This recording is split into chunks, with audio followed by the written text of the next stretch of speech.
Good morning all of you. जैसा कि हम लोग जान रहे हैं, क्या हम लोग कॉम्प्लेक्स एनालिसिस पढ़ाई कर रहे हैं और कॉम्प्लेक्स एनालिसिस में आज आप लोगों का जो है वीडियो चल रहा है कंस्ट्रक्शन ऑफ एनालिटिकल फंक्शन। यह एक बहुत ही महत्वपूर्ण वीडियो है, क्लासेस है आप लोगों के लिए। इस क्लास में हम लोग जो है कंस्ट्रक्शन ऑफ एनालिटिकल फंक्शन दो मेथड जो पिछले क्लास में पढ़ चुके हैं, हल्का उसको रिवाइज भी कर लेंगे। ठीक है। और आज का जो मेन क्लास होगा मिनली थॉमसन मेथड होगा, जिस मेथड से हम लोग किस प्रकार से एनालिटिकल फंक्शन को कंस्ट्रक्ट करते हैं। तो सभी को मेरी आवाज जा रही है साफ साफ? एक बार बोलेंगे सभी लोग? Yes sir. चलिए, वेरी गुड। तो हम लोग क्लास स्टार्ट करते हैं। देखिए, पिछले क्लास में आप लोगों को बताए थे हम, क्या F of Z equal to U plus I V, ये जो स्ट्रक्चर है यही हमारा एनालिटिकल फंक्शन का स्ट्रक्चर है। कंस्ट्रक्शन मतलब क्या होगा कि या तो हमें यू दिया रहेगा, भी मांगेगा, या नहीं तो भी दिया रहेगा, यू मांगेगा, और यू भी मिला के हम लोग कंप्लीट एनालिटिकल फंक्शन बना सकते हैं। फर्स्ट मेथड जो एनालिटिकल फंक्शन का वो है, यदि कोई भी इक्वेशन सीआर इक्वेशन मतलब कोशी रीमान इक्वेशन सेटिस्फाई करता है तो हम लोग किस प्रकार से एनालिटिकल फंक्शन बना सकते हैं। तो उसमें यह है, कोशी रीमान इक्वेशन होता क्या है पहले ये जान लीजिए थोड़ा सा रिकैप में। सर, कोशी रीमान इक्वेशन होता है जब del you by del x equal to del v by del y हो और del you by del y equal to minus of del v by del x हो।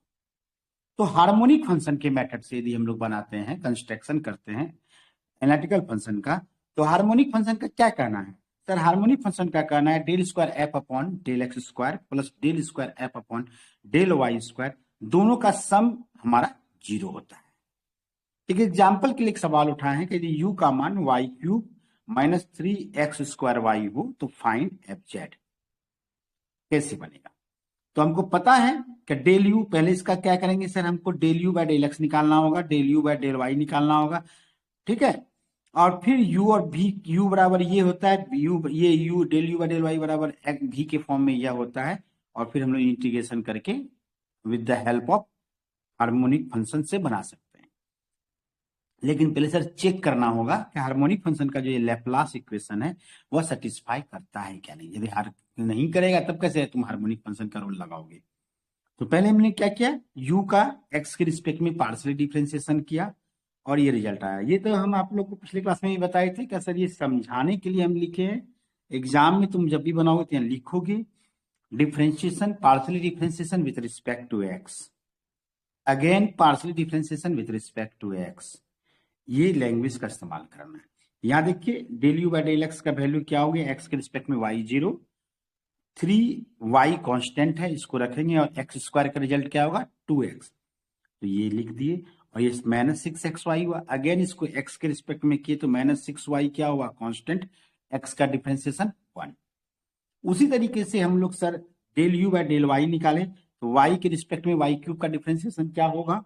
सर वाई क्यूब का differentiation Y के respect में जो होगा वह 3y² होगा, लिख दिए। और यहाँ पर सर 3x² जो है वह कांस्टेंट होगा, y का डिफरेंशिएशन क्या होगा सर 1। अगेन जब डिफरेंशिएशन करेंगे हम लोग पार्शियली तो सर यहाँ 3 इंटू 6 वाई क्यूब, y² का डिफरेंशिएशन 2y, और सर ये कांस्टेंट है तो इसका जीरो। अब इस दोनों को जोड़ दे रहे हैं तो सर इसका वैल्यू जीरो आ रहा है। डेट मीन्स क्या यह लैप्लास इक्वेशन सेटिस्फाई कर रहा है। तो बाय द हार्मोनिक फंक्शन हम लोग आराम से निकाल सकते हैं। तो एक फार्मूला यहाँ पे याद रखना है आप लोगों को कि एफ ऑफ जेड बराबर यू प्लस आई भी होता है। सिंस डीवी का एक फार्मूला हम लोग पढ़े हैं रिलेशन, जैसे डेल यू का फार्मूला ब्लर होगा, आ रहा है सर। क्या हो रहा है? ब्लर आ रहा है हल्का। क्लियर हो नहीं गया, मतलब क्लियर हो एकदम क्लियर है, क्लियर है। मेरे दूसरे मोबाइल में पूरा क्लियर दिख रहा है। देखो डेल यू बराबर, डी यू बराबर क्या पढ़े थे, del u upon del x into D x plus del u upon del Y into D y. उसी तरह से डेल डी भी बराबर तब क्या होगा सर, डेल भी upon del x into D X, del भी upon del Y into D Y, होगा ना? अब ये सर फॉर्मूला पता है, और डेल भी का वैल्यू सीआर इक्वेशन से हम लोग निकाल सकते हैं। यहाँ देखिए सीआर इक्वेशन है, del v by del x का वैल्यू है minus del you by del y, है ना? इसको लिख दिए। उसी तरीके से यहाँ देखो, यहाँ पे फॉर्मूला लिखे हुए हैं, है ना? तो यहाँ पर क्या आ गया, minus del you by del y. Sir del भी अपॉन डेल वाई का वैल्यू जो है del u upon del x होता है, यहाँ पे लिख दिए, और दोनों का मान यहाँ पे पुट कर दिए और इंटीग्रेशन कर दिए। हम लोग एग्जैक्ट डिफरेंशियल इक्वेशन जब पिछले सेमेस्टर में पढ़े थे तो वहां हम लोग पढ़े थे फॉर्मूला एक्स डी वाई का वाई डी एक्स का रिलेशन वाला। यहाँ पर देखिए क्या हो रहा है, ये तो सिंपल नॉर्मल इंटीग्रेशन हो जाएगा, तो इसको अलग कर दिए और वाई डी एक्स के साथ और एक्स वाई वाई के साथ का ये रिलेशन तैयार हुआ। ये किसका डिफ्रेंसिएशन है, पहले हमको ये गौर करना है। तो सर यहाँ पर देखिए सर, यदि हम लोग एक बार वाई का वाई एक्स को रखते हैं, एक्स का differentiation 1, y square constant d x, और सर यहाँ पर यदि हम लोग एक्स को रखेंगे तो y का डिफरेंशिएशन 2y, मतलब सर ये डी एक्स वाई स्क्वायर का डिफरेंशिएशन ये पूरा रिजल्ट है ना। तो ये फॉर्मूला के आधार पे सीधे ये रिजल्ट आ गया। और हमको डी एक्स वाई का डिफरेंशिएशन इंटीग्रेशन क्या होता था सर, डी एक्स वाई का इंटीग्रेशन एक्स वाई होता था, तो यहाँ डी एक्स वाई स्क्वायर है, इसका इंटीग्रेशन क्या होगा सर, एक्स वाई स्क्वायर, यहाँ 3 से गुना है तो ये उतर गया। अब इसको सॉल्व कर दिए तो ये भी का मान निकल गया। एक ये मेथड है। दूसरा मेथड आज की क्लास में हम लोग पढ़ेंगे। चलिए अब दूसरे मेथड की ओर बढ़ते हैं, ठीक है। दूसरा मेथड आज की क्लास में पढ़ेंगे हम लोग, ये है आपका बाय द, देखो है ना पिक्चर क्वालिटी बढ़िया इसमें। तो अब हम लोग दूसरा मेथड किससे पढ़ेंगे, मिलले थॉमसन मेथड। तो by construction of analytical function by मिलले। एग्जाम में एकदम ये थ्योरम पूछता है, सवाल इससे तुम लोगों को। इस बार तो पहले इस पेपर में सीबीसीएस की बात करते थे तो 2 बुक था, लेकिन इस बार इस पेपर में जो है तुम्हारा एक ही बुक है। तो ऑब्वियस सी बात है कि 6 क्वेश्चन लॉन्ग में पूछेगा तो एक क्वेश्चन जो है इससे रहेगा ही। तो ये वीडियो तुम लोग ध्यान से देखना। बाय मिलले थॉमसन मेथड, मिलले थॉमसन, थॉमसन लिखना छोड़ दिए, पहले मिलले लिखते हैं, थॉमसन लिख देते हैं। Thomson method. चलिए अब क्या है, एफ ऑफ जेड बराबर यू प्लस आई भी होता है, सच में 2 केस होगा। ये हम आप लोगों को स्टेप बाय स्टेप इसलिए बता रहे हैं कि construction of analytical function by मिलले थॉमसन मेथड ये एक थ्योरम भी पूछ देता है कभी कभी। तुम्हें यह पता रहेगा कैसे लिखोगे, case 1 if u is given. Case 1 क्या होगा सर, कि हमारा u गिवन रहेगा। केस 2 क्या होगा सर हमारा, क्या इफ, रिया समझ में नहीं आएगा तो बोलना, आकांक्षा और Pandey ji, v is given. क्या होगा सर, 2 केस होगा। एक केस में होगा क्या, यदि u गिवन नहीं है, u गिवन दिया है तो v निकालेंगे। तो सर इस केस में क्या होगा, u गिवन दिया रहेगा तो v फाइंड आउट करेंगे। इस केस में क्या होगा, जब v दिया रहेगा तो u फाइंड आउट करेंगे, रहेगा ना। अब आता है वर्किंग रूल, जो एग्जाम में क्वेश्चन रहेगा आपका, क्या रहेगा, construct the analytical function by the मिलने थॉमसन मेथड। मेरी बातों को ध्यान से सुनना, यहाँ पे हम डायरेक्ट तुम लोगों को लिख रहे हैं, यहाँ पर कहीं पर भी ये कुछ थ्योरम नहीं लिखे हैं। दिस इज द थ्योरम यहाँ पे कर देते भी हैं, थ्योरम। अब जो नहीं सुनेगा तो उसको दिक्कत होगा, इधर उधर ध्यान, इसलिए हम सदा सदैव कहते हैं कि आप लोग जो है, तो क्या होगा फर्स्ट में वर्किंग रूल में, फॉर केस 1, फॉर केस 1 के लिए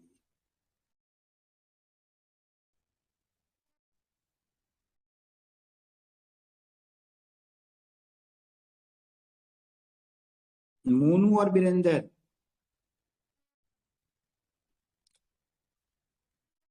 क्लास में प्रेजेंट हो, नहीं समझ में आएगा बोलना, बहुत इजी मेथड है। फॉर केस 1, केस 1 क्या सर था तुम्हारा, यू सर गिवन दिया हुआ, कॉपी थोड़ा सा कट रहा है सर। बाया तरफ कट रहा है, चलो अब ठीक हो गया। ठीक है सर। चलिए अब ठीक है, चलिए फॉर केस 1, केस 1 के लिए क्या होगा, क्या दिया है केस 1 में, क्या है, u is given, given u is given, सीधे लिख देते हैं u इज गिवन। हमें क्या दिया मिलेगा, u गिवन मिलेगा। चलिए ठीक है, तो स्टेप 1 क्या, स्टेप 1 सर, स्टेप 1 होगा एज्यूम। हम लोग क्या करेंगे, एज्यूम करेंगे, एज्यूम ये रियल, यू तो रियल पार्ट है ना, assume real part u equal to function मान लेंगे five of x Y.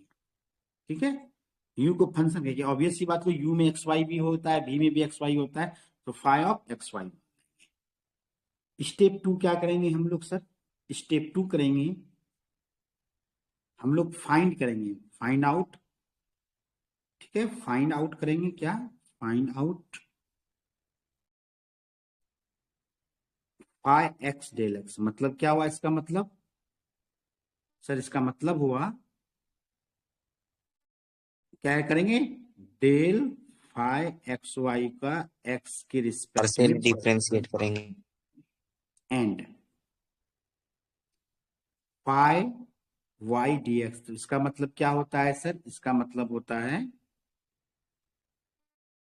Del phi x y का वाई के रिस्पेक्ट में पार्शियली डिफरेंशिएशन। हम दोनों फॉर्म इसलिए लिख दे रहे हैं कि तुम लोग को फाइव एक्स वाई में कंफ्यूज ना करो, ये एकदम स्पष्ट समझ में आए एग्जाम में क्या क्या है। ठीक है, ये इसको बाय मत समझ लेना, ठीक है। चलो, या नहीं तो इसको दूसरे भाषा में क्या लिख सकते हैं, और हम लोग sir del you by del X निकालेंगे and del you by del Y निकालेंगे। यही हुआ, मतलब इसको दूसरे भाषा में लिख दें। इतना सा काम करेंगे हम लोग स्टेप 2 में, है ना। अब स्टेप 3 क्या करेंगे सर, इतना सा काम करने के बाद, अब मिलने थॉमसन मेथड, मिलने साहब ने बहुत मेहनत किया है तो कुछ तो हल्का होगा। इतना कर देने के बाद हम लोग पुट करेंगे, क्या करेंगे, पुट। जहां पर x है वहां पर z, और जहां पर y आएगा वहां पर 0।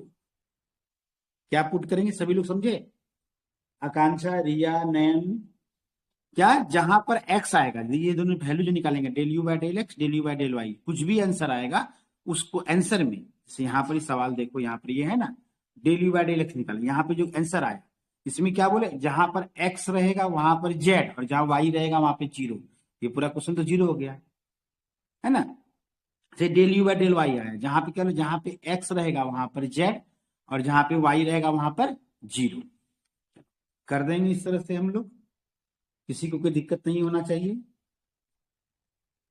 तो इसको लिखेंगे क्या, इसका मतलब क्या गया, डेट इज, इसका मतलब हो गया डेट इज वी राइट, हम लोग इसको इस तरह से लिखेंगे, वी राइट फाइव एक्स, जो मेरा फाइव एक्स रिजल्ट आया है इसलिए ये फॉर्म लिखे थे, एक्स के प्लेस पे जेड और वाई के प्लेस पे 0, and phi y, y axis पे रिस्पेक्ट में जो पार्शियल डिफरेंशिएट की वहां पर जो रिजल्ट आएगा, एक्स के प्लेस पे जेड, वाई के प्लेस पे 0, ये लिख देंगे।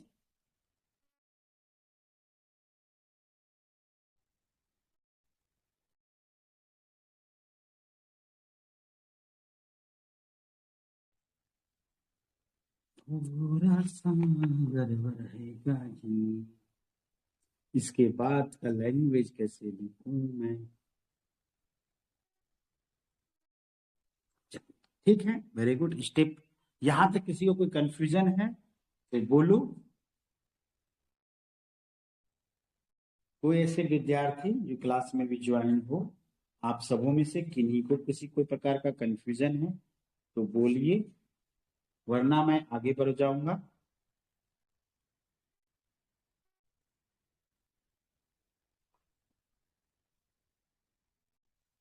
किसी को कोई कंफ्यूजन नहीं है, की बात है भाई।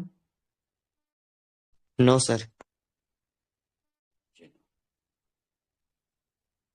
समझ में आ गया यहाँ तक, यहाँ तक क्या क्या कर रहे हैं हम लोग ये बता दो। पहले फाइव एक्स वाई एक फंक्शन मान पहला लेंगे, उसके काम बाद उसको करेंगे, यू प्राय क्वेश्चन में यू ही दिया मिलेगा, यहाँ पे गेट का एग्जाम नहीं है ना ही जैम का एग्जाम है। यूनिवर्सिटी एग्जामिनेशन में प्राय जान लेना, क्वेश्चन सीधा साफ सुथरा रहता है।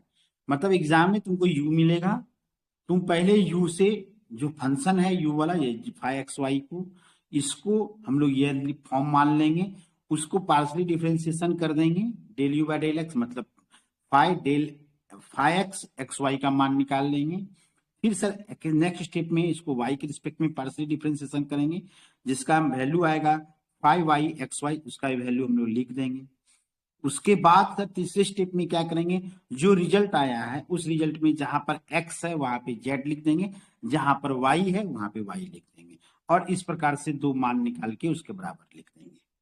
अभी एग्जाम्पल देंगे, टेंशन मत लो, ठीक है। अब देखो यहां,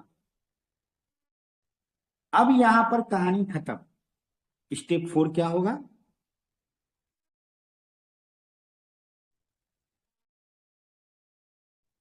अब लिखेंगे नाउ बाय मिलने थॉमसन मेथड, मिलने थॉमसन मेथड। क्या मिलने थॉमसन मेथड का फॉर्मूला ऑब्जेक्टिव में पूछ सकता है, टेंशन मत लेना।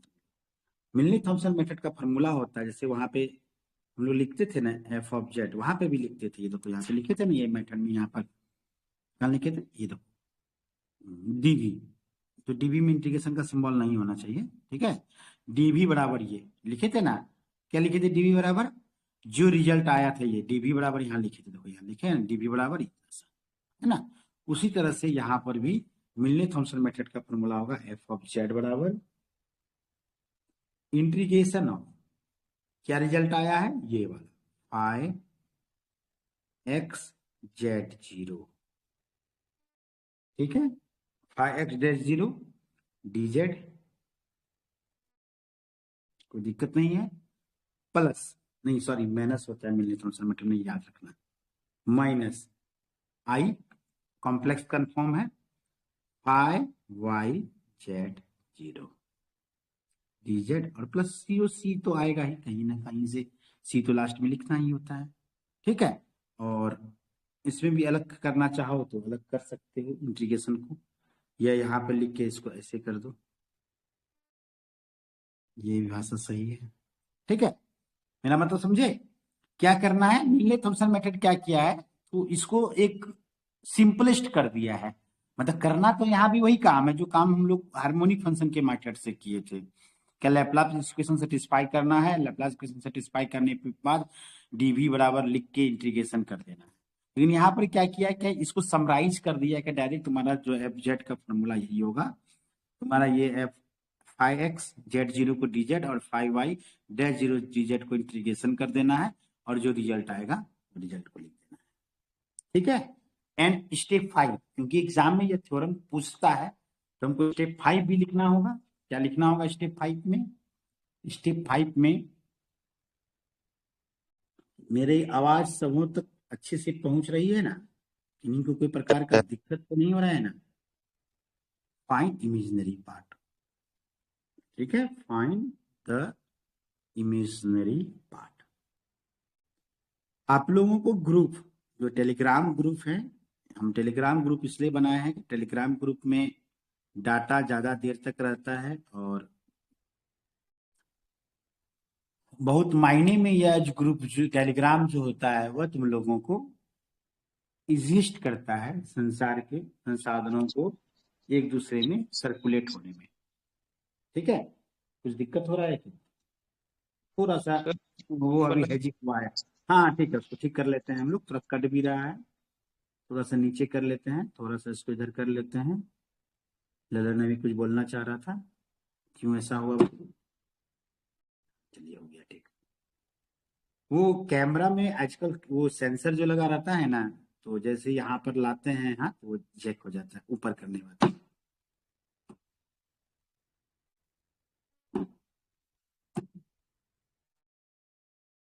ध्यान नहीं गया, फिर से हो गया गड़बड़, बचाओ, इस बार तो लगता है पूरे गड़बड़ हो गया, ठीक हो गया, चलो वो ठीक हो जाएगा, तुरंत ठीक हो जाता है, ठीक है। वो कैमरा से करीब आने पर वो सेंसर काम करने लगता है, ये टेक्नोलॉजी की डेवलपमेंट का खामियाजा है। चलिए अब एग्जाम्पल लेते हैं। एग्जाम में यदि क्वेश्चन पूछे तो मेरा भी राय तुम लोग से ये रहेगा कि तुम लोग इसको जो है ये बनाने के बाद फॉर एग्जाम्पल ही बनाना, क्योंकि ये मात्र एक पेज में तुम्हारा हो जाएगा। यदि कोई छोटा छोटा लिखता होगा तो ठीक है, फॉर एग्जाम्पल।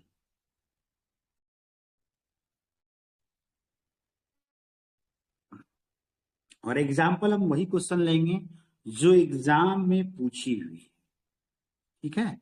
डिटरमाइन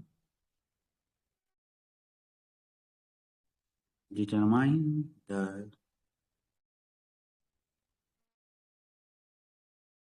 सभी यूनिवर्सिटी की बात कर रहा हूं मैं, एसकेएमयू हो, रांची हो, विनोबा भावे हो, कोल्हान हो यूनिवर्सिटी, ये सभी यूनिवर्सिटियों में जो है यह प्रश्न जो है बहुत बार आया इमेजिनरी पार्ट। देखो इसमें दोनों बात लिख दिया है, एनालिटिकल फंक्शन जेड भी निकल जाएगा तो imaginary z f of z तो लिख ही लोगे, है ना। Whose imaginary part, whose real part is. बहुत ही ध्यान से क्लासेस को देखना। यदि एक हमेशा मेरा ये रिक्वेस्ट तुम लोगों से रहा है क्लास को लेकर कि तुम लोग इसे जो है हेडफोन या ब्लूटूथ लगा के ही देखा करो कोई भी क्लासेस करते हो तो। इससे यह बेनिफिट होता है क्या तुम्हें तुम्हारे कानों तक आवाज जो है साफ साफ पहुंचती है।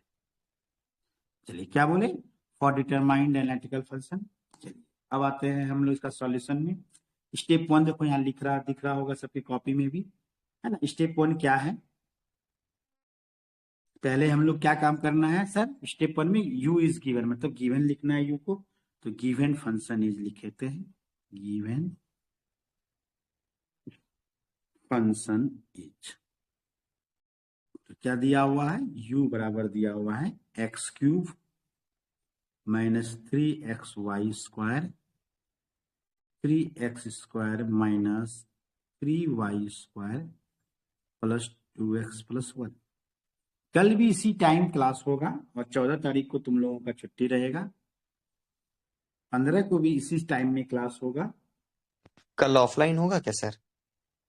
ऑफलाइन में यह दिक्कत हो रहा है कि तुम लोग 2-4 बच्चे तो सुबह आ जा रहे हो, ठीक है, लेकिन बाकी लोग ऑफलाइन वाले में ऑनलाइन मिलके दोनों ज्वाइन नहीं हो पा रहा है। तो ठीक है, जब तक ठंडा है सरस्वती पूजा तक तुम लोग, हमको लगता है युवा लोग व्यस्त रहोगे, तो सरस्वती पूजा के बाद ऑफलाइन भी बुलाएंगे, ऑनलाइन भी कर देंगे, तब तक में मौसम भी सुधार हो जाएगा।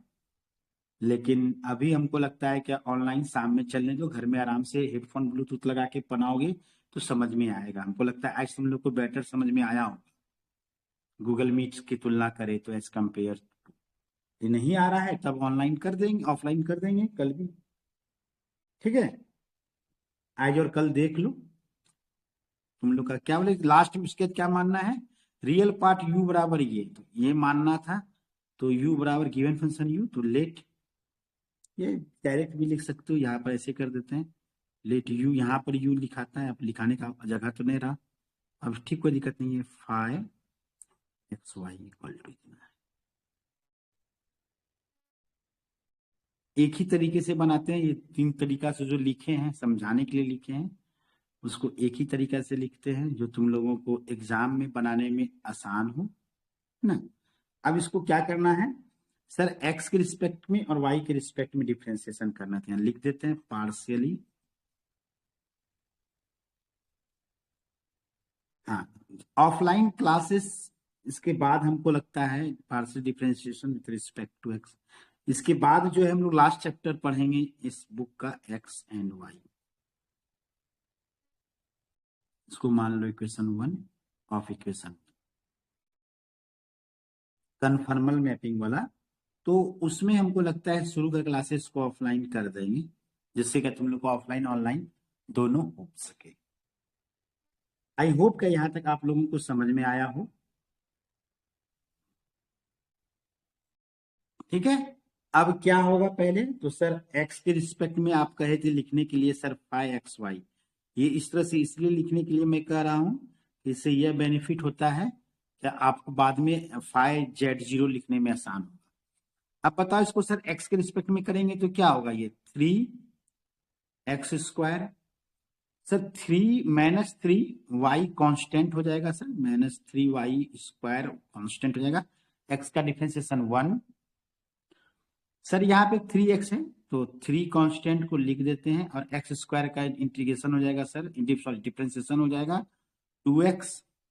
y सर x के लिए पार्शियली 0 होगा और यहाँ पर सर 2 होगा और 1 का भी 0 होगा। इसको एक स्टेप और सजा देते हैं, 3x² है ना, और -3y² और +6x + 2y। इसी तरीके से सर हम लोग निकाल लेंगे 5yxy। तो सर इसका रिजल्ट क्या होगा सर, इसको y के रिस्पेक्ट में करेंगे तो ये 0, यहाँ -3x कांस्टेंट बाहर आ जाएगा और y² का डिफरेंशिएशन हो जाएगा सर 2y, इसका 0 हो जाएगा और यहाँ पे सर -6y हो जाएगा और ये भी 0, ये भी 0। तो इसका रिजल्ट आ जाएगा सर 3 दूना 6, तो -6xy -6y आ जाएगा। किन्हीं को कोई दिक्कत नहीं होनी चाहिए यहाँ तक। अब स्टेप 3 में क्या कहे थे, पुटिंग जेड बराबर, यहाँ पुट लिखे हैं क्योंकि ये स्टेप है, सवाल में तो पुटिंग वर्ड का इस्तेमाल करना होगा। पुटिंग x बराबर जेड एंड y बराबर 0। तो तीसरा स्टेप क्या करेंगे, पुटिंग। तो इतना सिंपल तरीके से तुम लोग को पढ़ाए हैं, टेलीग्राम ग्रुप पे इसका पीडीएफ भी प्रोवाइड हो जाएगा और तुम्हारे व्हाट्सएप ग्रुप में भी, जो व्हाट्सएप ग्रुप है तुम्हारा वहां भी पीडीएफ मिल जाएगा और टेलीग्राम पे भी पीडीएफ और वीडियो रिकॉर्डेड भी मिल जाएगा। पुटिंग x बराबर जेड एंड y बराबर 0, इसमें इन f(x) xy में और एंड fy xy में, यहाँ वैल्यू वर्ड भी जोड़ देना, इन वैल्यू ऑफ। अब दिस सिंप्लाइड तुम्हारा क्या रिजल्ट आएगा, x बराबर जेड और y बराबर 0, तो मतलब देयरफॉर, यहाँ पे देयरफॉर इस्तेमाल कर देते हैं, अच्छा रहेगा। 5x z0 का मान हो जाएगा अब हमारा, जहां पर x है वहां पर z सर, तो 3z², जहां y है वहां 0, यहाँ पर z +6z + 2। इसको मान लो, इसको एक माने थे, इसको मान लो 2। यहाँ पर किन्हीं को कोई कंफ्यूजन हो तो बोले हमें,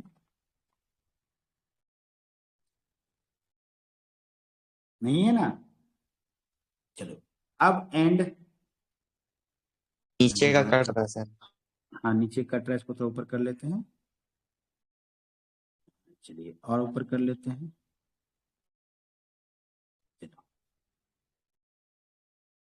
चलो एंड 5y z0, याद रखना हमेशा एक 0 आ जाएगा, एक कंप्लीट आया z के फॉर्म में, दूसरा 0 हो जाएगा। देखना x y, x के स्थान पे, यहाँ पे x के स्थान पर z, y के स्थान पे 0, x के स्थान पर z, y के स्थान पे 0, तो 0 आया, आ गया। कोई कुछ बोलो। सर अब स्टेप 4 क्या है सर, 9 लिखना है, 9 बाय मिलने थॉमसन मेथड, ये फार्मूला, और इसी फार्मूला पे हम लोग पुट करेंगे और इंटीग्रेशन कर देंगे, आंसर आ जाएगा। बहुत सरल मेथड है, इसको नहीं समझा तो कुछ नहीं समझा। नाउ सिंस बाय मिलने थॉमसन मेथड, क्या फार्मूला आपको लगता है याद भी हो गया होगा बहुत बच्चों के एक बार में। क्या बोले थे, f(z) लिखना है, इंटीग्रेशन में क्या करना है सर, ब्रैकेट के अंदर 5x z0 का इंटीग्रेशन है ना, इसको ऐसे कर दो, और i 5y z0 का इंटीग्रेशन निकाल करना है जी, dz के रिस्पेक्ट में, और जो रिजल्ट बचा वो सी। तो देयरफॉर फ्रॉम इक्वेशन 2 and 3। हम ये एकदम जान के स्टेप बाय स्टेप बना रहे हैं, ठीक है, क्या आपको एग्जाम में एक भी नंबर ना कटे। From equation 2 and 3, from equation 2 and 3 क्या हो जाएगा, इसका वैल्यू पुट करेंगे, putting from equation 2 and 3 putting values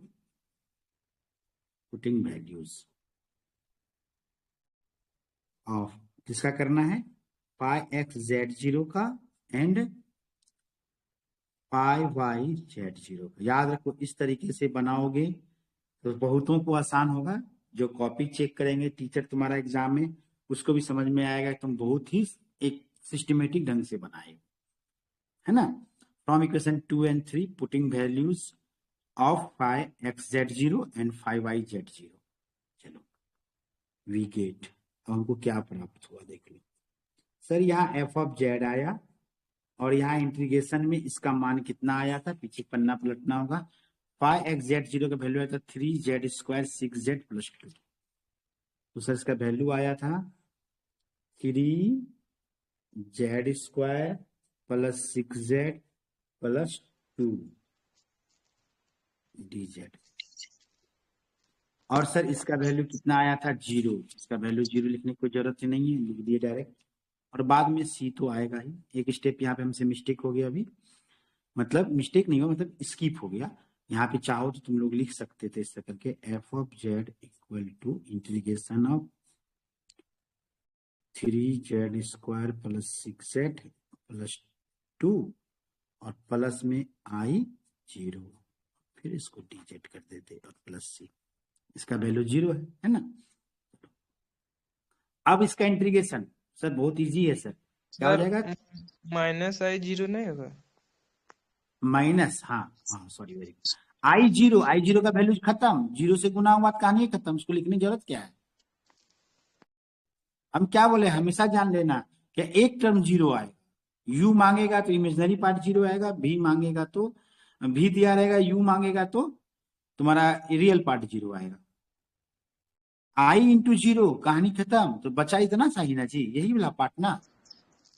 हाँ सर। देखो i यहाँ पे देखो, यहाँ पे फॉर्मूला है आई 5y z0 dz, और इसका मान क्या है 5y z0 का 0 है, वही तो हम यहाँ लिखे हैं, देखो यहाँ पे लिखे i इंटू 0, तो बचा क्या, ये इससे गुना हो गया, ये 0 बचा, तो बचा इतने सा ना, वही तो हम यहाँ लिखे हैं नेक्स्ट स्टेप में।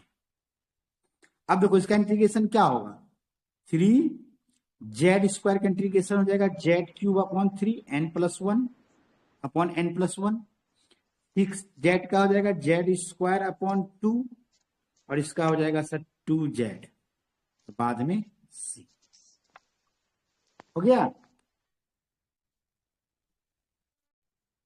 किसी को कोई दिक्कत नहीं है। अब यहाँ पे एफ ऑफ जेड का रियल तब मान क्या हो जाएगा, देखो तो सर 3 कैंसल, तो जेड क्यूब 6 2 जा 3, तो 3z स्क्वायर और प्लस 2z प्लस सी, निकल गया आंसर सीधे, डायरेक्ट हमको एनालिटिकल फंक्शन निकल गया। मिलने थॉमसन मेथड क्या किया, हमें एक शॉर्टकट तरीके से डायरेक्ट मिलने माने कि हमारा इंटीग्रेशन निकल गया। अब हम फिर से रिपीट कर दे रहे हैं, फिर हम आगे बढ़ेंगे। देखिए इसमें 2 क्वेश्चन है, देखो अभी तक में तुम लोगों को हम पढ़ाए क्या, कंस्ट्रक्शन ऑफ एनालिटिकल फंक्शन, जिसमें हम लोग ये जाने कि हमारा 2 केस होगा, एक में u गिवन दिया रहेगा v मांगेगा, दूसरे में b गिवन दिया रहेगा u मांगेगा या f ऑफ z मांगेगा। वर्किंग रूल मिलने थॉमसन मेथड का ये है कि ये जो u गिवन दिया रहेगा उसको फाई एक्स वाई मान लेंगे और उसको सर हम लोग x के रिस्पेक्ट में y के रिस्पेक्ट में पार्शियली डिफरेंशिएशन करेंगे। तीसरा स्टेप क्या करेंगे सर हम लोग, इसमें जहां पर जो मान आएगा del you by del x, उसमें z बराबर x बराबर z पुट करेंगे और y बराबर 0 पुट करेंगे और मिलने थॉमसन मेथड के फॉर्मूला पे पुट करके इंटीग्रेशन करके हम लोग आगे सॉल्व कर लेंगे।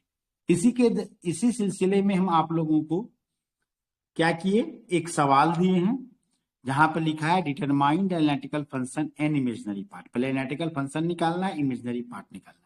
इस तरह के क्वेश्चन से ही हम लोग समझेंगे। IMG लिख दिए शॉर्ट में, इस तरह के क्वेश्चन में समझ जाएंगे कि एनालिटिकल से पढ़े मिले बनेगा। क्यों? क्योंकि सर यहाँ पे ये नहीं लिखा है find analytical part and then analytical function. देखो हार्मोनिक में क्या हुआ था, पहले हमारा v का मान निकला था और फिर u और v पुट किए थे तब जाके हमारा f ऑफ z निकला था। लेकिन मिलने थॉम्सन मेथड में क्या देख रहे हो, पहले f ऑफ z ही निकला। तो जब भी मिलने थॉम्सन मेथड से सवाल बनाना बनेगा उसमें तुमको सम क्वेश्चन देख के समझ में आ जाएगा कि लिखिएगा find analytical function and imaginary part, whose real part is इतना। तो हम लोग सेम स्टेप 1 में क्या किए, इसको लिखे। स्टेप 2 में क्या किए सर, इसको पार्शियल डिफरेंशिएशन x के रिस्पेक्ट में y के डिफरेंशिएशन में किए और उसका जो रिजल्ट आया उसको लिख दिए। तीसरा स्टेप क्या किए सर, तीसरा स्टेप में जहां x था सर वहां z पुट किए, जहां y था वहां 0 पुट किए, किसमें, value of phi x y में और फाइव वाई एक्स वाई में। दोनों को वैल्यू पुट किए तो एगो 0 आ गया और एगो तुम्हारा क्या आ गया, ये आया। तो इसको 3 मानना भूल गए थे, यहाँ 3 मान लो। अब देखो यहाँ पर मिलने थॉम्सन मेथड का फॉर्मूला यह होता है ना। इस फॉर्मूला में हम लोग ये वैल्यू को पुट कर दिए तो ये मेरा मान आया, फिर से सॉल्यूशन आया। अब हमको क्या मांग रहा है सर, हमको अब यहाँ पे मांग रहा है जेड, सॉरी भी मांग रहा है। तो एफ ऑफ जेड बराबर क्या होता है सर, u प्लस आई भी होता है। थोड़ा सा इसको इधर कर देते हैं, कट रहा था, चलो हो गया ठीक। u प्लस आई भी होता है एफ ऑफ जेड बराबर, और z का मान क्या होता है, x प्लस आई वाई। तो x प्लस आई वाई लिख दिए, इसका क्यूब 3 लिख दिए, x प्लस, याद रखना ये तुम लोग बचपन से पढ़ा रहे हैं, जिस दिन से हम स्टार्ट किए हैं एनालिटिकल फंक्शन या कॉम्प्लेक्स एनालिसिस उसी दिन से बता रहे हैं कि z मतलब होता है x प्लस आई वाई, क्लास 11th में भी पढ़े हो। और सर f ऑफ z बराबर होता है u प्लस आई भी। तो u plus I V, A cube plus B का होल क्यूब क्या हो जाएगा, A cube plus B cube. किसी को कोई दिक्कत हो रहा है, 3x square A square B plus 3a B square. यदि कोई भूल गए होगे फॉर्मूला तो याद हो गया होगा। ए प्लस बी का होल स्क्वायर बराबर होता है A square plus B square plus 2ab मतलब 2x आई वाई, और ये तो हो जाएगा तुम्हारा plus 2x plus 2ay। Next step में क्या हो जाएगा सर, एक्स क्यूब, आई क्यूब का वैल्यू क्या होगा माइनस आई वाई क्यूब, यहां हो जाएगा सर प्लस आई 3x स्क्वायर वाई, यहाँ आई स्क्वायर का मान हो जाएगा सर माइनस वाई आई माइनस 1, तो हो जाएगा माइनस 1 और 3xy, तो 3xy स्क्वायर। क्या यहाँ पे कुछ गड़बड़ तो नहीं कर रहे हैं, नहीं नहीं कुछ ना कहें, 3xy 3ab को ही कॉमन लेते हैं तो a प्लस बी आता है ना, सही है। और यहाँ पे क्या हो जाएगा सर, 3 इससे गुना होगा तो 3x स्क्वायर, आई स्क्वायर का वैल्यू -1 तो माइनस 3y स्क्वायर, और यहाँ पे हो जाएगा 2 तो हो जाएगा तुम्हारा i इंटू 2xy। हम i को इसलिए सेपरेट कर दे रहे हैं तुम लोग के साथ, यहाँ और है यहाँ फिक्स होगा ना, i को, अरे i पहले लिख दे रहे हैं, i कॉमन लेने में आसान हो, 3 सब से लिखा मल्टी दिया। हाँ ये तो 3 से 3 से मल्टीप्लाई नहीं मल्टीप्लाई, होगा। ओ सॉरी यहाँ पे छूट गया 3 से multiply, thank you thank you thank you. यहाँ पे हो जाएगा 3 गुना 6। अब ठीक है, तो sir this implied at u plus I V बराबर हमारा रिजल्ट है। यहाँ पे कलम बदल देते हैं, कलम, जिससे तुम लोगों को समझने में आसान। क्या आया सर, रियल को एक साथ कर लेते हैं, ये रियल है, ये रियल है, ये रियल है, ये रियल है और ये रियल है ना। तो x cube minus 3xy square plus 3x square minus 3y square plus 2x, इतना सा रियल पार्ट आया।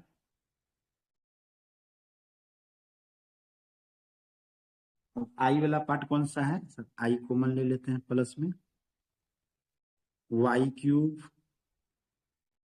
तो हो गया plus 3x square y minus y cube sir, minus है ना। तो हम लोग क्या करें, इसमें माइनस ही कॉमन ले, नहीं माइनस नहीं कॉमन लिए तो प्लस हो जाएगा ना, तो यहाँ से लिखा गया था, यहाँ माइनस कर देते हैं, ठीक है। उसका एक काम करते हैं, इसको यहाँ काट देते हैं, यहाँ से मैं आई कॉमन लेके लिखते हैं, माइनस वाई क्यूब देखेंगे जब लास्ट में होगा तो माइनस आई कॉमन ले लेंगे, नहीं नहीं माइनस आई लेंगे फिर इक्वेट कहाँ से करेंगे, माइनस वाई क्यूब और यहाँ पे हो जाएगा प्लस 3x² y और कोई छूट रहा है लगता है जी, इसका तो हो गया, ये तीनों हो गया, ये 1 2 3 4 5 6 7 8 9, 1 2 3 4 5 6 7 8 9, ठीक है। तो यहाँ पर हो जाएगा प्लस 6xy और यहाँ पर हो जाएगा प्लस 2y। आ गया। तो अब इक्वेट करेंगे, इक्वेटिंग रियल एंड इमेजिनरी, तो v बराबर, तो खाली v निकालना है, तो इक्वेटिंग इमेजिनरी पार्ट, इक्वेटिंग क्या करेंगे हम लोग, इमेजिनरी पार्ट कर दो, इक्वेटिंग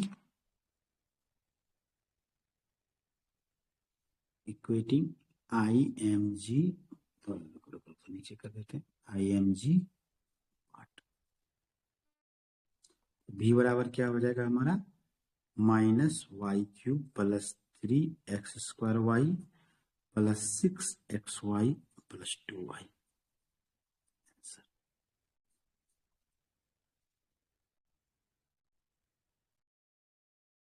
चलिए, आई होप कि आप समझ गए होंगे। SW आप लोगों को दे देते हैं, ठीक है। पहला नंबर क्वेश्चन है, इफ u बराबर y³ minus 3x² y, then find f of z। कल देखेंगे हम लोग एंड भी, पहले हम ग्रुप में मांगेंगे कॉपी का फोटो भेजो जो तुम सवाल बनाओगे। इफ u बराबर sin x into cos hyperbolic y, then find f of z and b। चलिए, अच्छे देरों तक क्लास में बने रहने के लिए सबों का धन्यवाद। लास्ट क्लास में देखते हैं ममता भी जुड़ गई है। एक बात हम पूछना चाहेंगे, ममता तुम किस टाइम ज्वाइन हुई हो, शुरू में या लास्ट में?